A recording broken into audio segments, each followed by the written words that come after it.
אז כששאלו אותי, איך אתה? מוצא רב אמיתי? הרב הזה אומר לי שהרב ההוא לא טוב. הרב ההוא אומר לי שהרב הזה לא טוב. אז בואו נחזור להתחלה. מה זה בעצם רב? למה אנחנו בכלל צריכים רבנים? למה אי אפשר להתחבר לאלוהים בלי רב? ואני לא מדבר על התפקיד המנהלי, או על גיוס כספים, או על התפקיד של הרב כמעודד קהילה. מהו רב אמיתי? רב הוא רופא נפש, אדם שהוא קצת יותר רגיש, קצת יותר בעל ידע, לא הידע. לא רק ידע מספרים. ביחסי אנוש, בטוב לב אנושי ובחמלה.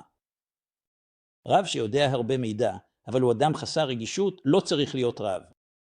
להיות הכי ישיר שאפשר, זה פשוט לא התפקיד שמתאים לו. זה אדם שאכפת לו. הרב הראשון מכולם. אתה יודע מי היה הרב הראשון? משה רבנו. משה, הרב שלנו, המורה שלנו. איך אלוהים בחן אותו כדי לדעת אם הוא מנהיג מתאים? עם קרסין. התיאור הראשון של משה, משה היה רואה, כך מספר לנו המדרש. משה היה רואה צאן אצל חותנו לעתיד, יתרו. הוא ראה את העדרים, אלפי כבשים. יום אחד, אחת הכבשים נעלמה.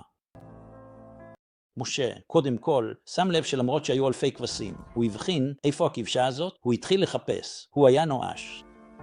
הוא מצא את הכבשה אחרי זמן מה, הרחק מהעדר, היא מצאה פלג מים. הכבשה הייתה צמאה, הלכה לשתות. משה הרגיש עצוב על כך שלא היה רגיש לצורכי הכבשה, הרים את הכבשה על כתפיו והחזיא אותה. אלוהים אמר, אם אדם כל כך רגיש לכבשים כשאף אחד לא רואה, שיודע להבחין בין אחת לשנייה, רואה אחד או דאגה כזו, זה האיש שאני רוצה שידאג לעמי. לכן מנהיג נקרא רועה ישראל.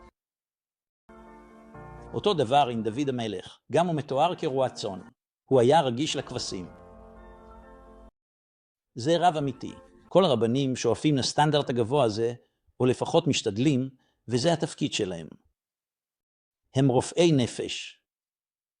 לצערנו, במצבים מסוימים, ואולי כדאי שנדאג שזה לא יהיה כך, חלקם נאלצו להפוך למנהלים, ביורוקרטים, ולהיות מעורבים בפוליטיקה, להילחם עם ועדות.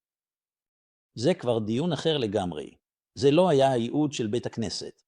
בית הכנסת הוא מקום של אלוהים, ביתו של א' אלוהים, ענווה, בלי אגו. זה מה שמאפיין רב טוב. התוכנית הזו מוגשת לכם על ידי מרכז החיים בעלי משמעות. אנא עזרו לנו להמשיך את התוכניות שלנו.